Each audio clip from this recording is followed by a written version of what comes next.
Nós vamos hoje continuar com o nosso estudo de Jeremias. Eu sou o pastor Hack, Jonathan Hack, professor adjunto também aqui, junto com os pastores Arival e Hernandes, nessa classe, né? E nós começamos estudando, então, o livro de Jeremias na primeira aula, e hoje teremos a oportunidade de continuar estudando esse livro. Mas, antes de começarmos o nosso estudo, eu gostaria de convidar os irmãos a uma oração.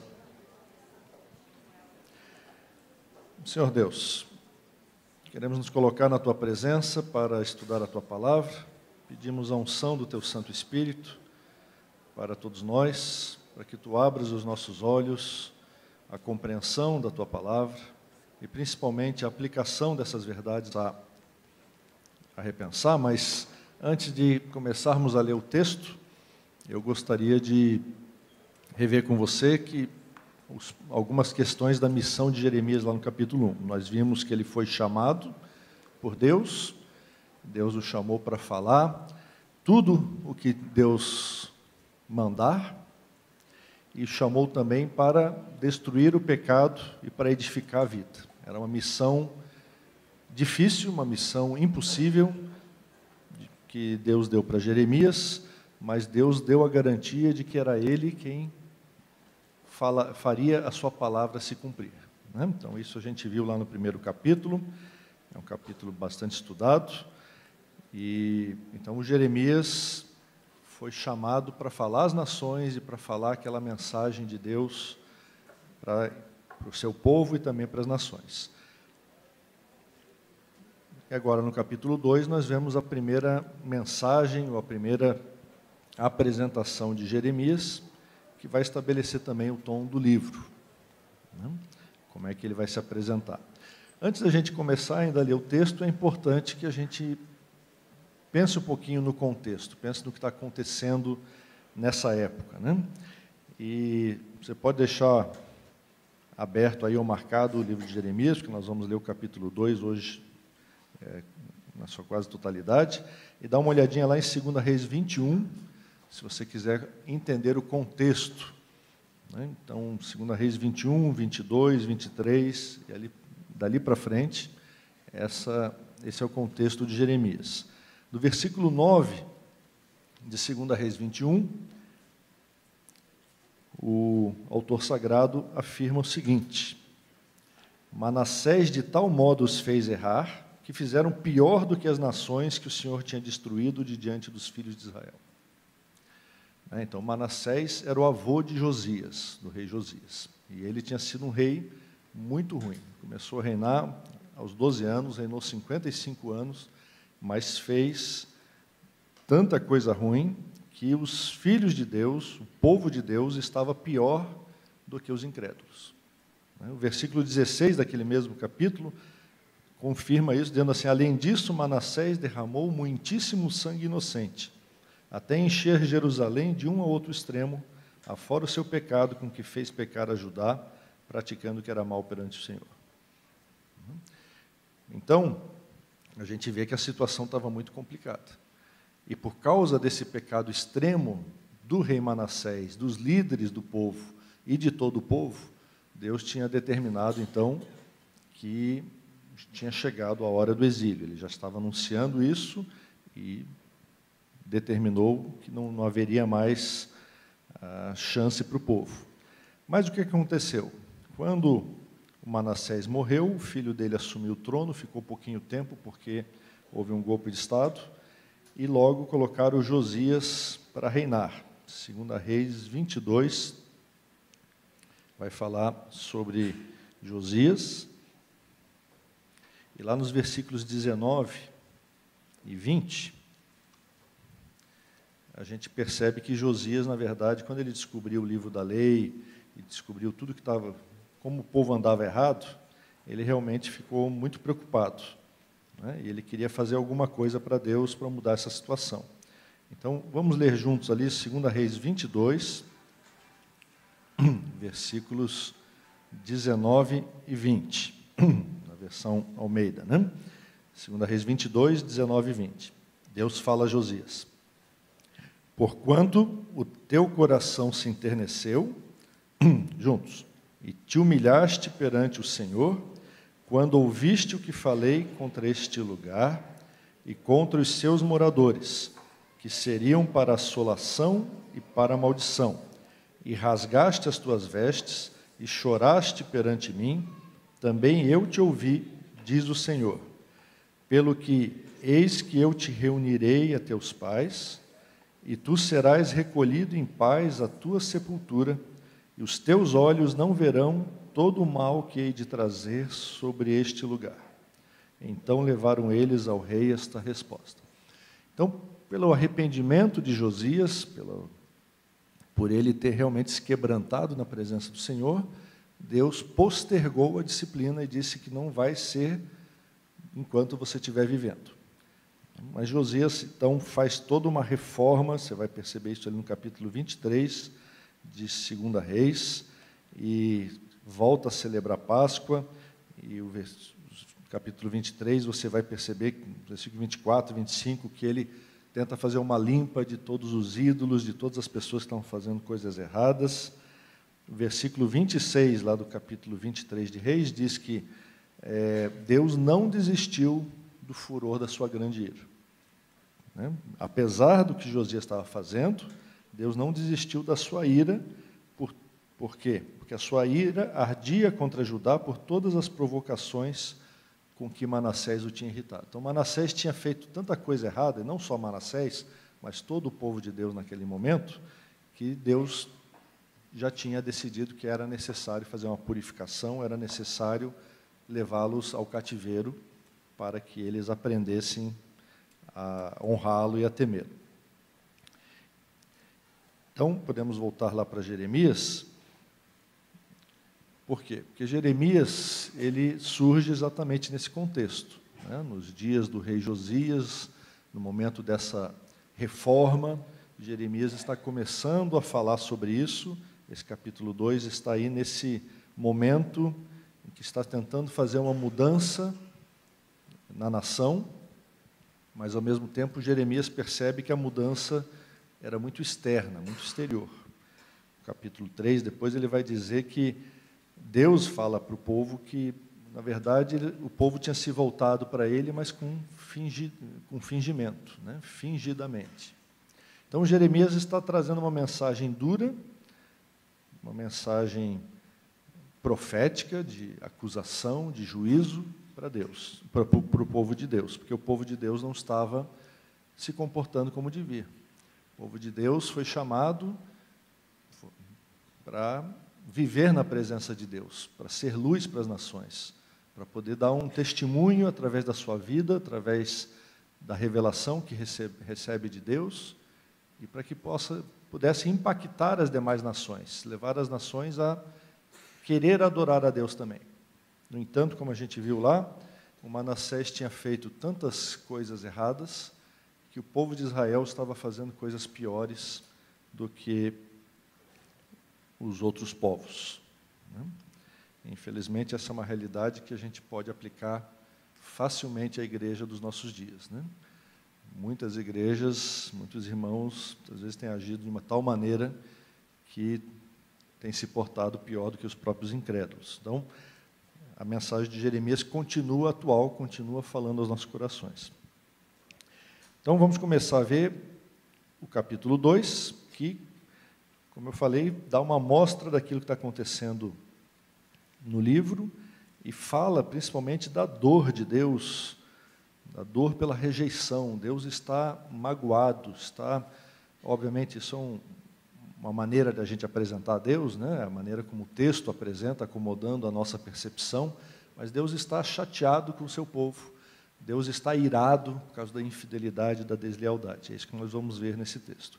Então, vamos ler os 3 primeiros versículos de Jeremias, capítulo 2. Jeremias 2, de 1 a 3.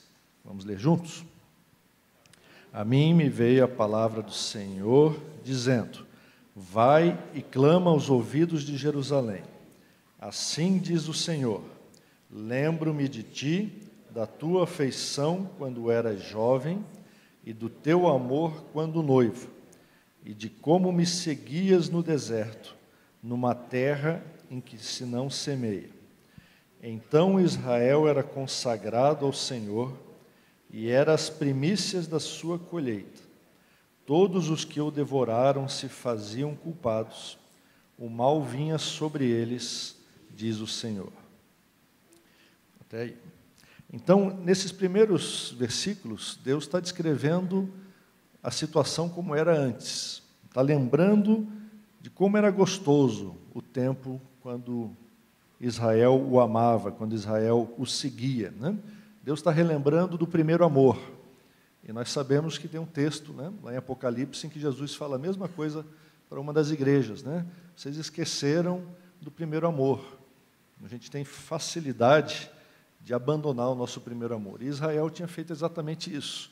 Deus está lembrando aqui, olha, naquela época vocês tinham devoção. A palavra aqui para afeição, no versículo 2, na verdade, é até uma palavra mais profunda, porque afeição a gente às vezes pensa que é só um leve gosto pela pessoa, né? Mas não, era uma devoção profunda, uma lealdade realmente.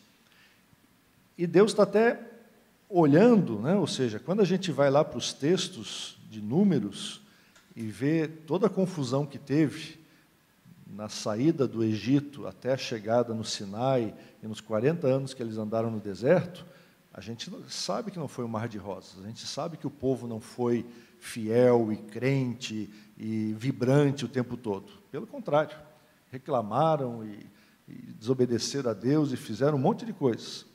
Mas Deus olha com saudade para aquele tempo, porque de tão ruim que estava a situação no tempo de Jeremias.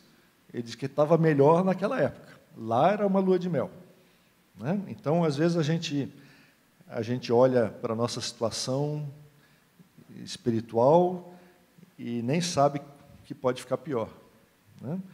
Pode ficar pior. E Deus pode realmente ter um desgosto até pela nossa vida, porque a gente acaba se afastando mais e mais dele. E não é isso que a gente quer. A gente quer se aproximar mais de Deus. Mas então Deus está relembrando esse amor, o amor do seu povo santo, o povo escolhido por Deus, né? E ali no versículo 3 a gente vê que Israel é comparado com as primícias da sua colheita. Dentre todas as nações, Deus escolheu Israel para ser a sua vitrine, né?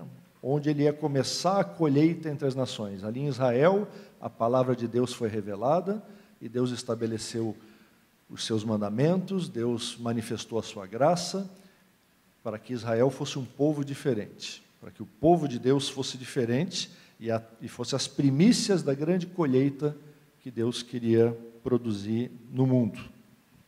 Mas essa expectativa não se cumpriu direito, né? Veja comigo lá o texto de Oséias 9:10, você marca aí, depois quando você vai abrindo, eu já vou ler esse texto.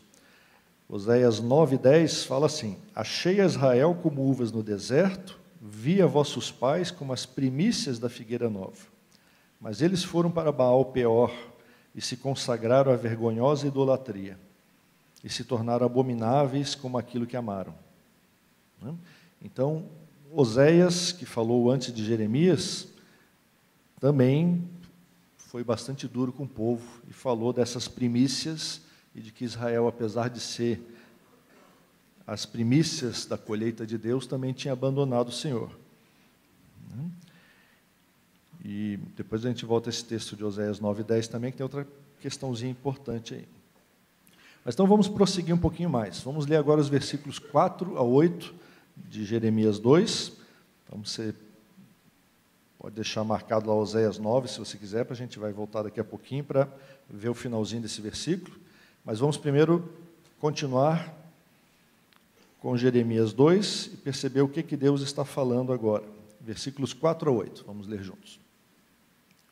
Ouvi a palavra do Senhor, ó casa de Jacó, e de todas as famílias da casa de Israel.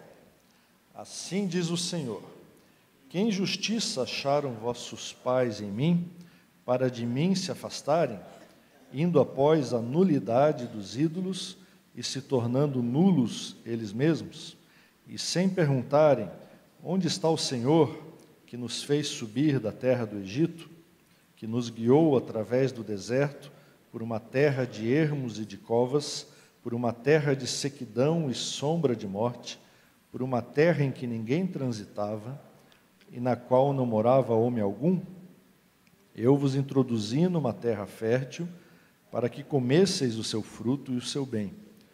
Mas depois de terdes entrado nela, vós a contaminastes e da minha herança fizestes abominação.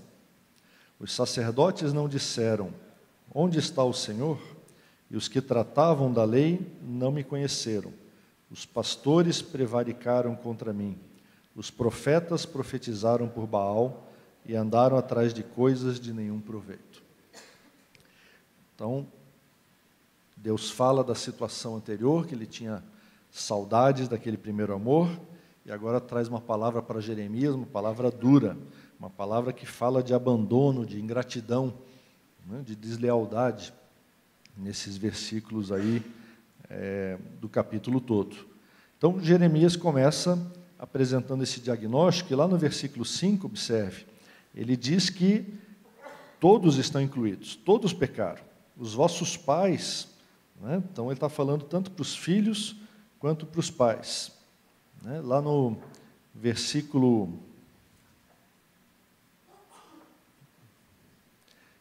mais tarde um pouquinho, no versículo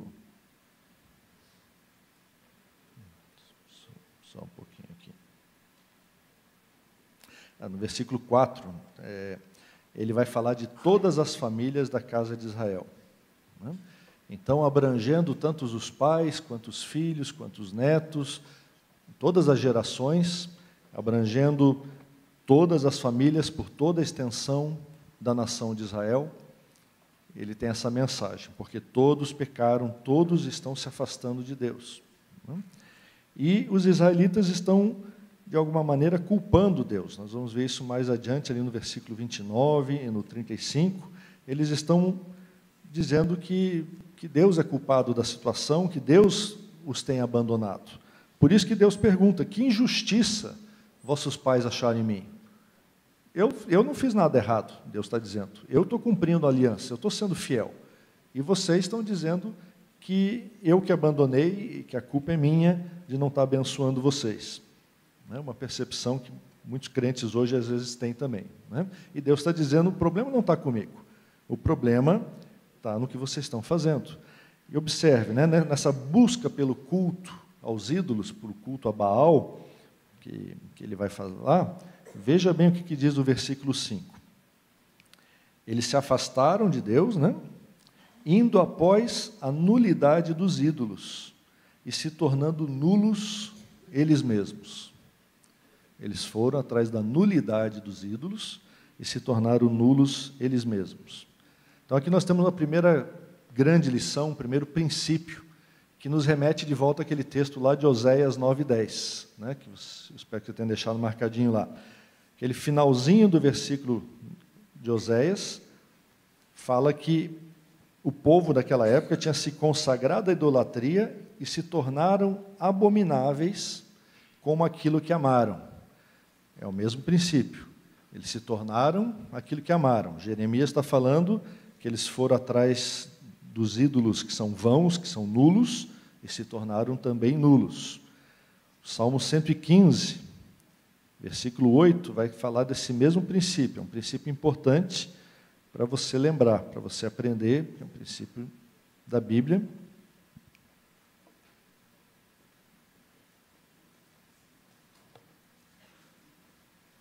Então vamos olhar lá o Salmo 115, 8.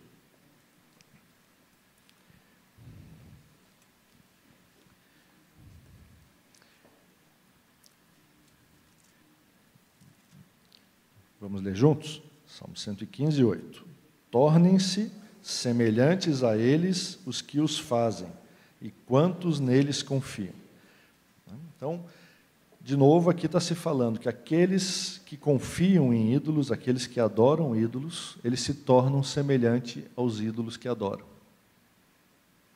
Aqui nós temos algo para a gente pensar, porque ao adorarmos a Deus, nós refletimos a sua glória.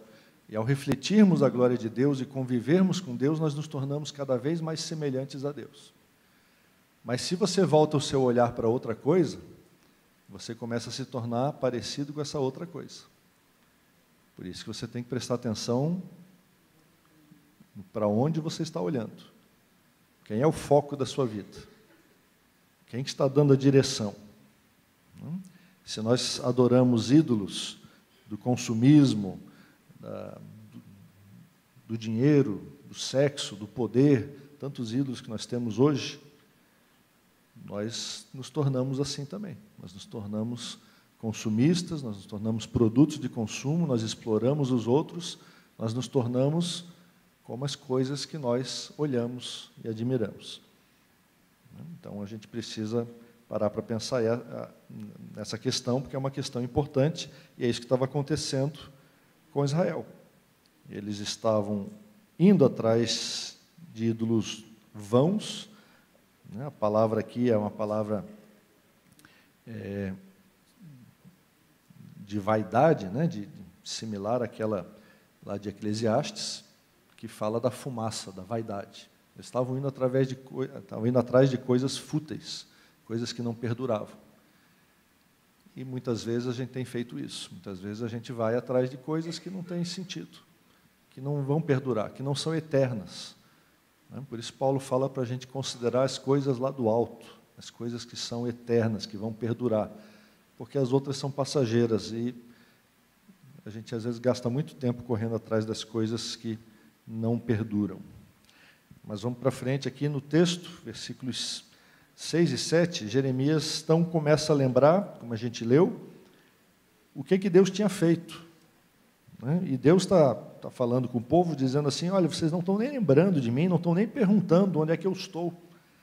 Eu fiz tanta coisa com vocês, eu fiz subir da terra do Egito, eu guiei pelo deserto, né? A palavra terra é repetida 6 vezes aqui nesses versículos. Eu introduzi vocês numa terra fértil, eu dei fruto e dei os bens dessa terra para vocês, mas quando vocês chegaram lá, vocês contaminaram a terra. O povo que era selecionado por Deus, escolhido por Deus para ser a bênção naquela terra, para levar as nações a adorar a Deus, tinha sido agora o povo que estava contaminando a terra, profanando a terra de Deus. E isso começou por quê? Porque eles não lembravam mais de Deus, eles não perguntavam onde está o Senhor, eles não lembravam daquilo que Deus tinha feito. O versículo 8 também vai falar que a própria liderança não conhecia, não perguntava onde está o Senhor. Isso não quer dizer que eles não estavam praticando culto, não quer dizer que eles não estavam praticando a religião que Deus tinha mandado. Eles praticavam, mas eles faziam apenas por religiosidade, eles faziam o ritual direitinho, mas eles também faziam adoração aos ídolos, eles procuravam outras coisas que Deus não queria. Então, só praticar religião, só vir ao culto e carregar uma Bíblia debaixo do braço não adianta muita coisa, porque Deus está falando que eles esqueceram de Deus. E quando a gente lembra lá do que Moisés já tinha falado muito tempo antes, lá em Deuteronômio 8, versículos 11 a 14, nós não vamos ler o texto todo lá, mas você pode dar uma olhadinha depois, Deuteronômio 8, de 11 a 14, Moisés está dizendo assim, não se esqueçam de Deus, guardem as leis de Deus, para que quando vocês entrarem na terra, vocês não esqueçam de que foi Deus que levou vocês até lá, que foi Deus que deu todas essas coisas para vocês. Por que Moisés está fazendo essa advertência? Porque nós costumamos esquecer das coisas que Deus fez por nós. Nós temos uma facilidade muito grande à ingratidão, de sermos ingratos, de esquecermos das bênçãos que Deus já derramou sobre a nossa vida. Então, aqui nós temos essa outra lição. A gente precisa aprender e muitos outros textos, muitas outras passagens falam sobre isso. A gente precisa dar graças sempre. A gente precisa treinar o nosso coração a ser agradecido, a lembrar das coisas que Deus fez. Conta as bênçãos, não é isso que a gente canta? Então, precisamos contar as bênçãos. Não é porque Deus precisa ser lembrado do que Ele fez, Ele sabe o que Ele fez. Mas Deus precisa ser glorificado nessas coisas e nós precisamos lembrar. O problema está mais em nós do que na necessidade de Deus de ser glorificado até por essas coisas. É porque nós nos esquecemos, e se nós não lembramos toda a nossa caminhada com Deus, se nós não temos prazer nessas coisas, se nós não perguntamos onde está Deus na nossa vida, nós começamos a nos afastar. Né? E Deus tinha dado a terra para Israel, para ser um local de bênção. Deus tinha dado os recursos para Israel. Israel não soube usar. Israel, pela sua ingratidão, foi se afastando de Deus, foi procurando outras fontes, outros recursos, como a gente vai ver. E lá em 2 Reis 24, terminando aquela história lá que nós estávamos acompanhando, fala que por causa da ira do Senhor contra Jerusalém e contra Judá, ele os rejeitou da sua presença. Israel foi levado ao cativeiro, foi expulso da terra, expulso da presença de Deus. Por quê? Porque não lembrava de tudo que Deus tinha feito. Porque não adorava mais ao Deus que tinha dado todas essas coisas. Então Deus tirou aquele recurso. Fica aí uma lição para a gente também. A gente tem que ter gratidão para que Deus continue nos abençoando, para que a gente tenha um uso sábio dos bens, dos recursos que Deus nos deu. Porque senão Deus também pode nos tirar esses recursos, porque nós não somos gratos a Ele. Né? E os líderes, então, no versículo 8, eles não conheciam mais a Deus. Aqui precisa ser explicado, né? Talvez você precise anotar aí para você entender bem esse versículo. Não é o caso aqui de que os líderes tinham falta de conhecimento teológico.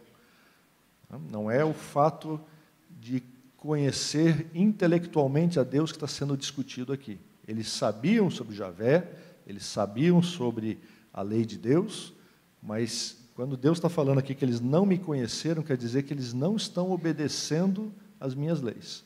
Conhecimento de Deus é obediência ao Senhor. Quando você conhece a soberania de Deus, você se curva, você se submete e você obedece os mandamentos de Deus. Se você só conhece Deus teoricamente, se você anota tudo que você escuta aqui na escola dominical, mas nunca pratica, Jesus já falou que você é, né, como a casa que é edificada sobre areia. Não é isso? Ou seja, não adianta ouvir e não praticar. A gente tem que ouvir e praticar. E era isso que estava acontecendo lá. Eles falavam, praticavam a religião, mas eles já não conheciam verdadeiramente a Deus. E Deus está muito chateado com essa situação. Vamos caminhar mais um pouquinho nos versículos 9 até 13. Então vamos ler juntos. Portanto, ainda pleitearei convosco, diz o Senhor, e até com os filhos de vossos filhos pleitearei. Passai as terras do mar de Chipre e vede, mandai mensageiros a Quedar e atentai bem, e vede se jamais sucedeu coisa semelhante. Houve alguma nação que trocasse os seus deuses, posto que não eram deuses? Todavia, o meu povo trocou a sua glória por aquilo que é de nenhum proveito. Espantai-vos disso, ó céus, e horrorizai-vos, ficai estupefatos, diz o Senhor. Porque 2 males cometeu o meu povo. A mim me deixaram um manancial de águas vivas e cavaram cisternas rotas que não retêm as águas. Até aí. Então, nesse outro trecho, a gente vê que Jeremias traz várias acusações formais. Deus está fazendo um pleito, uma acusação. Deus está processando legalmente o seu povo por quebra de contrato, por quebra da aliança. Está acusando o seu povo de deslealdade. E ele fala, né? Passe lá para Chipre, que ficava à esquerda, a oeste, ou vá até Quedar, que ficava a oeste. Para qualquer lugar que você olhar, você não vai encontrar um povo que tenha abandonado os seus deuses. E eles não eram deuses, eles eram ídolos. Mas mesmo sendo ídolos, as pessoas se apegam aos seus ídolos e não os abandonam. Talvez, sugere um comentarista, talvez isso fosse um pouco mais fácil. Adorar um ídolo, muitas vezes, é mais fácil do que adorar ao Senhor Deus. Por quê? Porque os ídolos não fazem exigências éticas. Os ídolos trabalham com barganhas. Eles pedem para você fazer alguma coisinha, um sacrifício aqui, ali, trazer um dinheiro, trazer uma oferta, e você consegue ir manobrando o ídolo. Mas viver na presença do Senhor Deus, Criador dos céus e da terra e nosso Redentor, é uma coisa muito complicada, porque Deus não aceita só as ofertas. Deus quer mudança de vida, Ele quer transformação. Então, o povo acabou dizendo, não, vamos ficar com os ídolos, é mais fácil adorar Baal do que adorar Javé. É mais fácil adorar outros ídolos do que adorar o nosso Deus, porque o nosso Deus é muito difícil. Ele quer que a gente seja transformado por dentro. Ele quer que a gente haja da maneira correta com as outras pessoas. E a gente não quer fazer isso. Eu quero viver minha vida do jeito que eu quero. Então, eu quero um Deus que seja mais fácil de controlar. Só que o Senhor Deus, que se manifesta na Bíblia, não é controlável. Não é um ídolo, não é alguém com quem a gente pode fazer barganhas. Ele é o Deus Todo-Poderoso. Ele é o Deus que estabelece os seus mandamentos e quer que nós sejamos transformados por esses mandamentos. Porque as instruções dele, os mandamentos dele, são dados para o nosso bem, para o nosso crescimento, para que nós alcancemos a vida abundante que ele quer nos dar. Então o povo acabou abandonando ao Senhor Deus e foi seguir os ídolos. E Deus está dizendo aqui, vocês já viram isso acontecer? O meu povo, o povo que conhece o Deus verdadeiro, o único Deus, eles me abandonaram, eles trocaram a sua glória, né, o seu Deus nacional, por outro. Não se viu jamais isso acontecer, Deus está falando. Espantai-vos, ó céus, ficai estupefatos, diz o Senhor. Deus estava admirado da facilidade com que a gente muda de lealdade, com nossa falta de compromisso, porque nós conhecemos o Deus verdadeiro, mas nós procuramos outras coisas. E daí ele vai, obviamente, dar aquela referência que muitos de vocês já devem ter escutado, porque é um texto muito precioso, né? No versículo 13, quando ele fala que o seu povo estava abandonando o manancial de águas vivas, a fonte de água viva. Jesus falou que ele era a fonte de água viva. E o povo estava abandonando essa fonte e estava procurando cisternas rotas, né? O que seria isso? Eram cisternas, eram grandes tanques construídos para guardar a água da chuva, para que a pessoa pudesse ter um suprimento de água, uma grande caixa d'água, que ela poderia usar, então, na época de seca.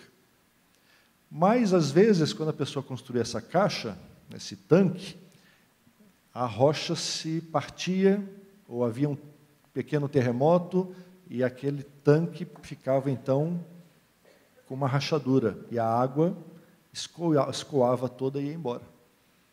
Então, na verdade, havia ali um suprimento de água, mas aquele suprimento ia acabar, porque ele iria logo, logo escoar. Como o Malaquias fala lá do saquetel furado, né? Que não segura. Por quê? Porque quando a gente troca, é como se você trocasse, né? Você tem lá o suprimento de água encanada, que supostamente vem todo dia, não deve falhar, né? Pelo menos em muitas casas vem todo dia, mas você resolve trocar, porque você diz, não, eu já tenho um balde de água aqui. Eu tenho uma caixa de água, a minha caixa de água está cheia, então eu não preciso mais, eu vou fechar a minha conta com a Sabesp ou com outra companhia, porque eu não preciso mais de água encanada. Eu já tenho uma caixa d'água cheia. E você nem sabe que a sua caixa d'água, além de você gastar aquela água, ela está furada. Né? E é isso que Jeremias está falando. Você está trocando uma coisa sólida, uma coisa importante, uma coisa que dá vida, por algo que não serve para nada, que é fútil. Então, essa apostasia do povo, esse abandono de Deus, é uma coisa muito estúpida, é isso que Jeremias está falando. E a gente olha para o povo de Israel, para o povo de Judá, a gente percebe, não, realmente, eles estavam sendo muito estúpidos, trocar o Senhor Deus por ídolos, mas a gente faz a mesma coisa, né? A gente tem os mesmos comportamentos hoje em dia. Então, aqui nós vemos uma terceira grande lição, um terceiro princípio da palavra de Deus, que quem abandona a água viva, quem abandona esse manancial, acaba com uma cisterna rota. Porque não existe nada que possa substituir a fonte de águas vivas. Tudo que você quiser usar para substituir a verdadeira fonte, que é o nosso Senhor Jesus, vai acabar como uma cisterna rota, vai acabar como algo que não tem permanência, não tem validade, e logo vai se esgotar na sua vida, e você vai ficar sem água. Mas vamos continuar mais um pouquinho, nos versículos 14 a 19, não vamos lê-lo todos, mas vamos perceber aqui que ele começa a falar de uma opressão que estava havendo a partir de dois povos, a Assíria e o Egito. Ele fala dos leões novos, que era um símbolo dos assírios, e fala também dos filhos de Mênfis, ali no versículo 16, e de Táfnis, que eram cidades do Egito. E depois ele fala mais claramente, ali no versículo 18, das águas do Nilo, referindo-se novamente ao Egito, né, que eles, em vez de usarem no manancial de águas vivas, eles estavam indo ao Egito para beber a água do rio Nilo. Eles estavam indo à Síria para beber a água do rio Eufrates. Então, eles estavam buscando outros suprimentos de água. E Deus está dizendo, mas eu tenho aqui o suprimento. Eu tenho a fonte eterna de água viva. Vocês não precisam nunca mais de água. Jesus falou isso, né, para a mulher samaritana. Se você beber da água que eu vou te dar, você nunca mais vai ter sede. Eu tenho a fonte eterna de água que vai saciar a sua necessidade. Mas o povo estava buscando outras fontes. Estava dizendo, não, Deus não é suficiente. Às vezes dá um gostosinho aqui, dá uma sensação boa, né? Eu me sinto em paz, mas não é bem isso que eu quero para a minha vida. Eu quero outras coisas. Eu quero o que todo mundo tem. O povo de Israel fez isso muitas vezes, né? Querer o que os outros tinham. A gente acaba assistindo muita coisa, sendo contaminado pela mídia, e a gente muda o nosso coração e a gente diz, não, mas eu quero... essas pessoas parecem tão felizes, essas pessoas que estão na novela, essas pessoas que estão nos filmes ou na mídia, né, essas pessoas ricas, elas parecem tão felizes. Eu quero ser assim também. Mas você tem o único que pode dar felicidade. Você tem relacionamento com a única fonte de água viva. A única fonte que pode levar você à verdadeira satisfação, à verdadeira felicidade. E daí você troca por algo que está sendo enganoso. E você sabe que você está sendo enganado, mas mesmo assim você vai lá e troca. E você vai atrás daquelas coisas que você sabe que não trazem satisfação. E se você fizer qualquer pesquisa ou conversar com as pessoas que têm todas essas coisas, e talvez muitos de vocês tenham todas essas coisas, você sabe que isso não traz satisfação. Às vezes traz até mais preocupação. Riqueza não traz satisfação para ninguém. Não é ter uma boa casa, um bom carro e botar os filhos no melhor colégio de São Paulo que vai fazer você ser feliz. Isso é uma coisa muito temporária, isso é uma cisterna rota. A verdadeira felicidade está em você viver na presença de Deus e você criar uma família que adore o Senhor e que vive os princípios de Deus. Isso vai trazer verdadeira felicidade, porque você vai ver seus filhos crescerem, você vai ver os seus netos e você vai se alegrar porque todos estão vivendo na presença de Deus. Essa é a verdadeira felicidade que Deus quer nos dar. As outras coisas, se tiver é bom, se não tiver também está bom. O que importa é a presença de Deus. Então aqui a gente vai encontrar também uma quarta lição. Lá no versículo 19, porque Deus fala para eles, a tua malícia te castigará, e as tuas infidelidades te repreenderão. Sabe, pois, e vê que mal e quão amargo é deixares o Senhor teu Deus, e não teres temor de mim, diz o Senhor dos Exércitos. Que palavra pesada de Deus para o seu povo. E nós temos que aprender com essas exortações, irmãos, para a gente não cair nesses mesmos erros. Deus está falando que o próprio pecado do povo iria castigá-lo. A própria malícia iria castigá-lo. Deus nos pune, permitindo que o nosso próprio pecado produza dor e disciplina em nossa vida. Você anota aí para depois você conferir, Jeremias 4,18, 5,25, vão adicionar esse mesmo conceito, falando dessa questão, que Deus deixa que o pecado produza dor. Anote aí, 4,18 e 5,25, para você consultar aí silenciosamente. E Paulo vai falar isso em Romanos. Se você lembrar de Romanos 1,28, Deus diz que por haverem desprezado o conhecimento de Deus, o próprio Deus os entregou uma disposição mental reprovável para praticarem coisas inconvenientes. Então, quando Deus percebe que nós estamos nos afastando dele, nós estamos abandonando, muitas vezes o que Deus faz para nos punir é nos deixar abandoná-lo.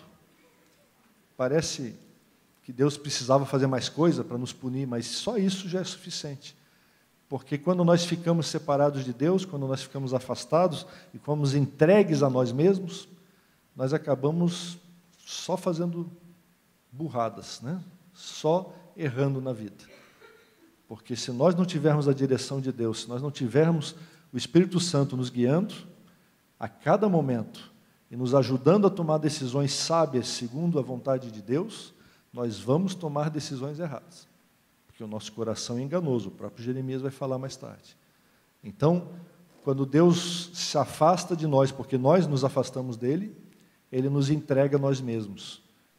E esse é um dos piores castigos que a gente pode ter, quando Deus permite que o nosso pecado mesmo nos corrija e nos discipline. Mas vamos seguir agora mais rapidinho nessa segunda metade do capítulo. O nosso tempo correu bastante já. Então, não vai dar para a gente ler do 20 ao 37, mas eu vou pontuar algumas coisas. Jeremias faz aqui várias citações do que o povo está dizendo. Então, observe comigo lá, no versículo 20, ele diz que o povo fala para Deus: não quero servir-te.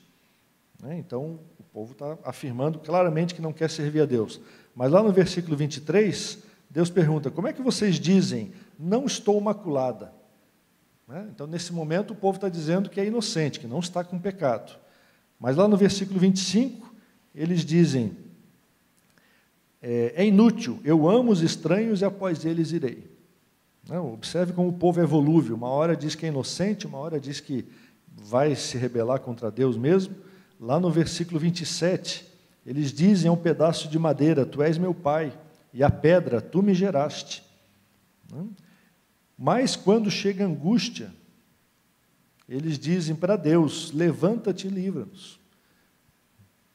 Vamos só observar o que o povo está falando, depois eu comento isso aí. Depois também lá no 31, Deus está perguntando: por que vocês estão dizendo, somos livres, jamais tornaremos a ti?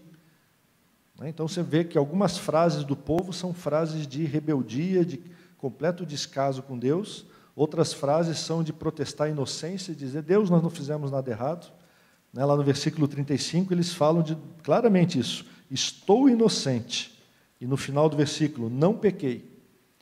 Então o povo é muito volúvel, o povo não sabe exatamente o que quer. Uma hora eles dizem para Deus: não, eu sou inocente. Alguns comentaristas entendem que talvez eles estivessem tentando se justificar com Deus, no sentido de dizer: eu não tenho culpa de ser assim, porque isso é maior do que a minha vida. É algo que é maior do que eu posso controlar. Então, eu tenho esse vício, eu tenho essa compulsão, e, portanto, eu preciso ser assim. E Deus está dizendo que isso o está machucando, que ele está se sentindo ofendido por esse abandono do povo. Há muita religiosidade. Eles chegam no momento da presença de Deus e dizem para Deus: não pequei, eu te quero, tal, mas há muitas declarações falsas a Deus, porque em outros momentos eles estão dizendo: eu não quero Deus. Então, quando você tem religiosidade, a religiosidade muitas vezes ela faz essa alternância com a rebeldia, uma rebeldia mais descarada. Porque quando a coisa está bem e funciona você obedecer a Deus, daí você até segue mais ou menos o que Deus está falando. Mas quando não está bem, quando Deus está mandando fazer uma coisa que você não quer, daí você diz claramente que você não quer seguir a Deus. não quero servir-te, como ele falou lá no versículo 20. E Jeremias vai usar muitas figuras aqui, né? Ele fala do jugo, ali no versículo 20, Deus tinha quebrado o jugo do Egito, mas mesmo assim Israel não queria servi-lo, não queria se colocar sob o jugo de Deus. E esse é o convite que Jesus vai fazer depois, né? A gente assuma o jugo dele, porque é leve. Mas o povo de Deus não queria servir a Deus, não queria se colocar debaixo do Senhor. E o versículo 20 diz, porque Israel é como uma esposa prostituta. Né? Eles tinham um relacionamento, aí, a metáfora do relacionamento conjugal, já aparece lá em Oséias, e Jeremias vai usar bastante, para falar do relacionamento de Deus com o seu povo, mas ele está dizendo, olha, vocês debaixo de qualquer árvore, debaixo de qualquer monte alto, vocês se deitam e se prostituem.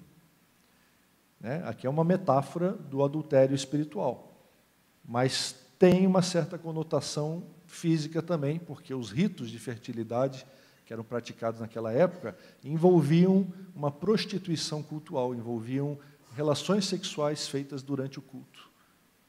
A gente não sabe exatamente como isso era praticado, de que maneira, se abertamente ou mais secretamente, mas a gente sabe que havia também essa conotação, e porque esse ato que era feito no culto era um ato de fertilidade, que gerava fertilidade para a terra, representando, né, os deuses Baal e Astarote, que então se consumavam naquela relação para gerar a fertilidade da terra.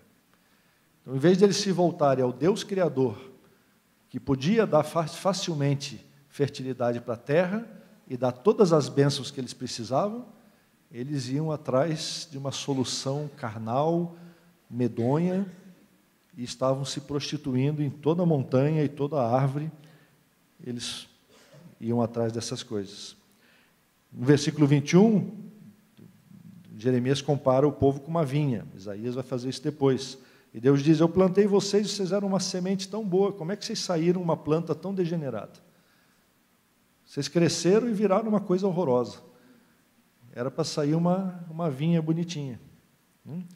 E no versículo 22 ele diz, ainda que vocês se lavem com sabão e com soda ou qualquer outro produto aí, né, com que boa, não vai sair a mancha, porque vocês estão impregnados de pecado. E daí no 23, quando o povo responde, não, mas eu não tenho mancha nenhuma, eu não tenho pecado, Deus diz, vai olhar aí o que vocês estão fazendo lá no vale. Vai olhar o que vocês estão fazendo. Eu estou olhando, eu sei o que vocês fazem durante a semana.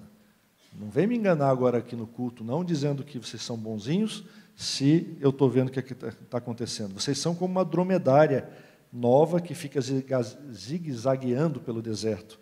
Vocês são como uma jumenta que está no cio, que sai correndo atrás do jumento. Né? E os comentaristas dizem que é isso mesmo, diz que a jumenta, quando está no cio, ela ataca o macho. Né? Então, e Deus está dizendo que o povo dele está assim. A sequidão, por ser igual ao mundo, por ir atrás das coisas do mundo, é tão grande que eles estão até afoitos para pecarem. Então, Israel fala que ama os estranhos.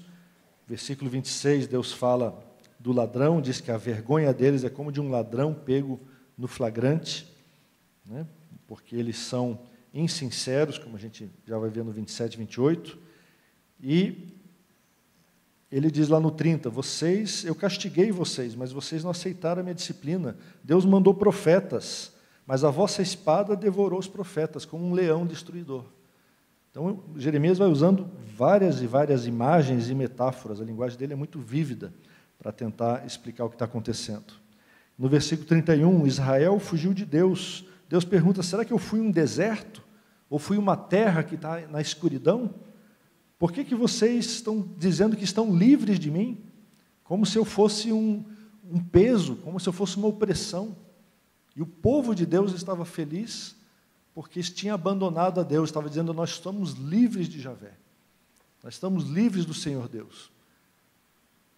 Quando Deus nos chamou, Paulo vai falar lá em Gálatas, à liberdade. Deus não nos chamou para vivermos na sua presença e para nos oprimir. Pelo contrário, Os mandamentos de Deus nos libertam das nossas coisas erradas e nos fazem viver a vida plena, a vida abundante que Ele quer para nós. Por isso Deus não está entendendo o que o povo está falando aqui. Ele diz no 32, acaso uma virgem, uma noiva, se esquece do seu vestido, das suas coisas, na hora do casamento? Não, ela não vai esquecer, é um dia importante, ela está toda preparada, está pensando há anos dessas coisas, todavia o meu povo se esqueceu de mim. O povo de Deus esqueceu das coisas mais importantes. E o povo, voltando àquela imagem lá do começo da prostituição e dos animais que estão também se prostituindo no cio, ele diz assim, vocês buscam o amor de uma maneira tão errada que até as mulheres perdidas vocês estão ensinando. O povo de Deus estava tão corrompido que estava ensinando as prostitutas a se prostituírem. Está feio, né? Quando o povo de Deus começa a ensinar como os pecadores devem pecar, daí não tem muita solução. E no 34 ele diz, nos seus vestidos se achou o sangue de pobres e inocentes. Então, além de tudo isso, havia também opressão social. Mas ainda dizes, estou inocente, não pequei. Então, Deus fala que eles vão ser envergonhados, versículos 36 e 37, Deus vai deixar que o povo seja entregue nas mãos do Egito, da Síria, daqueles que eles estavam confiando, porque Deus ia trazer o castigo por meio dessas pessoas também. Nesse momento ainda dessa profecia de Jeremias, a Babilônia não tinha aparecido no cenário, então por isso que ele está falando da Assíria e do Egito. E agora sim, lá nos 27 e 28, que a gente passou rapidamente, a gente percebe que quando eles oram para Deus, eles dizem assim, levanta-te e livra-nos no momento da angústia. O que Deus responde? Olhe bem o que Deus responde a eles aqui no 28. Onde, pois, estão os teus deuses, que para ti mesmo fizeste? Eles que se levantem, se te podem livrar no tempo da tua angústia. Então, Deus está dizendo, olha, vocês vêm fazer oração agora no momento que está apertado? Vai procurar os deuses que você criou para você. Você não me abandonou e não foi atrás dos outros? Agora, eles que se virem com você. Então, nós vemos aqui uma outra lição, uma lição final, que Deus não ouve oração angustiada das pessoas que são desleais. Quando não há arrependimento sincero, quando só há religiosidade, Deus vai dizer, olha, então vai orar aí para quem você estava buscando também. Porque o povo de Deus estava sendo adúltero, estava se prostituindo, estava buscando outras soluções, estavam buscando outros fornecedores. Não estavam contentes com a água cristalina e pura que estava vindo do manancial. Eles estavam buscando outras opções. Como um investidor. Quando você tem um dinheiro a mais que sobrou do salário, depois de pagar todas as contas, você quer aplicar. E daí, o que o banco recomenda? Não aplica tudo só num lugar só. Divide um pouco, porque é melhor dividir. Não vai confiar tudo num lugar só. Porque assim você tem mais opções. Então, a gente aprende no mundo que você não deve colocar todos os seus ovos numa só cesta. Você tem que separar, dividir os ovos, dividir as aplicações. E era isso que o povo de Deus estava fazendo. Está dizendo, não, a gente vai confiar em Javé, a gente vai lá, a gente faz o culto, a gente sacrifica, a gente cumpre essas obrigações, mas na sexta-noite dá para dar uma chegadinha ali no terreiro de Baal e fazer um sacrifício também, só para garantir. E no sábado, se der para fazer uma sessãozinha de mesa branca, a gente também vai lá, só para estar com os amigos, e para garantir também. Então, a gente busca aqui, a gente busca ali, a gente vai e adora um santo aqui, a gente faz outra coisa ali, a gente está tentando se garantir. Porque não dá para confiar só em Deus. Vai que Deus falha. Então, a gente precisa abrir as nossas opções. E Deus está dizendo que Ele não é de dividir o seu povo, não. Ele não divide a sua glória, Ele não divide o seu povo. Se você não quer estar com Ele, Ele está dizendo, então fica lá com os outros que você escolheu. Ou você tem lealdade com o Senhor Deus, ou você escolhe as outras coisas. Então você tem que fazer essa decisão. É o que Josué falou para o povo, né? Escolhei agora quem servir. Eu e minha casa serviremos ao Senhor. Vocês querem ficar com os ídolos? Fique à vontade. Cada um escolhe o que quer na sua vida, mas vai ter consequências. Só que no momento da angústia, todo mundo corre para Deus. Quando o avião está caindo, até o ateu levanta a mão para o céu e diz que, né, salva-me Deus. Mas nesse momento, Deus está dizendo, mas você escolheu a vida toda me abandonar, não acreditar em mim, o que você está fazendo agora orando? Então a gente tem que pensar nessas coisas. Então esse capítulo é um capítulo pesado, um capítulo que não tem muito alívio, mas a gente conclui aqui. Eu queria só lembrar para vocês as 5 lições, então, que a gente conversou. Em primeiro lugar, quem adora Deus fica semelhante a Deus. Quem adora outra coisa vai ficar semelhante a outra coisa. Tá? Então, tire um tempo de reflexão hoje e pergunte quais são os seus ídolos. Quem eu estou seguindo? Eu estou seguindo o verdadeiro Deus ou eu tenho ídolos na minha vida? Você tem atores, cantores, esportistas, empresários, você está buscando dinheiro, sexo, poder. Qual é o fim da sua vida? O que você mais quer na vida? Se Deus aparecesse na sua presença agora e dissesse, o que você quer? Eu te dou qualquer coisa. Me pede alguma coisa, como ele fez para Salomão. O que você quer? Seja sincero, né? Sonde o seu coração, para você ver o que realmente você quer na vida. E se a sua resposta não foi, eu quero mais de ti, Deus, talvez seja na hora de você pensar um pouquinho se esses ídolos não estão te afastando de Deus. Segunda lição, sempre dá graças. A ingratidão é uma coisa miserável, ela vai crescendo no nosso coração. Quando a gente vê, ela já tomou conta. Aprenda a dar graças.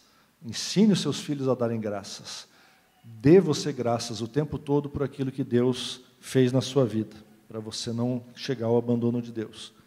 Terceira lição, quem abandona a água viva acaba com as cisternas rotas. Quais são as cisternas rotas que você tem hoje? Ou seja, não há alternativa para Jesus. Ou você fica com a manancial de água viva, ou você vai acabar sem nada. Quarta lição, Deus nos pune ao nos entregar ao nosso próprio pecado, porque o pecado traz as suas próprias consequências nefastas. O nosso pecado nos castiga, nos leva cada vez mais para baixo. Então nós temos que também prosseguir na carreira, como fala lá em Hebreus 12, e nos livrar de todo o peso do pecado. A gente tem que fazer essa autoanálise constantemente, tem que buscar o Senhor, tem que confessar os nossos pecados, para que a gente se livre deles, porque eles nos levam para baixo. E a quinta lição que a gente viu agorinha, Deus não ouve a oração angustiada das pessoas que são desleais. Ele nos entrega na mão dos nossos ídolos. Então, para uma vida vitoriosa com Deus, irmãos, nós não podemos ser religiosos. Religiosidade não serve para ninguém. Religiosidade, nós vamos ver depois ali no capítulo 3, na próxima oportunidade, só atrapalha. Deus até fica mais irado com a religiosidade, com a falsidade de coração, do que com a pessoa que diz, então eu não quero Deus mesmo e pronto. Então a gente tem que se livrar da religiosidade. Se você está aqui, se você quer buscar o Senhor aqui na igreja, você tem que ser sincero na sua busca. Você tem que deixar Deus trabalhar no seu coração. Você tem que ouvir as palavras de Deus e você tem que praticá-las. Então, ao terminar a escola dominical, ao terminar o culto, não simplesmente feche a Bíblia e guarde na prateleira até a semana que vem. Medite nela durante a semana. Medite nas coisas que você ouviu, que você aprendeu. Se você não buscar o Senhor, você vai acabar se afastando, porque você vai buscar outros ídolos, você vai buscar outras soluções que não são de Deus. Amém? Vamos encerrar então com uma oração.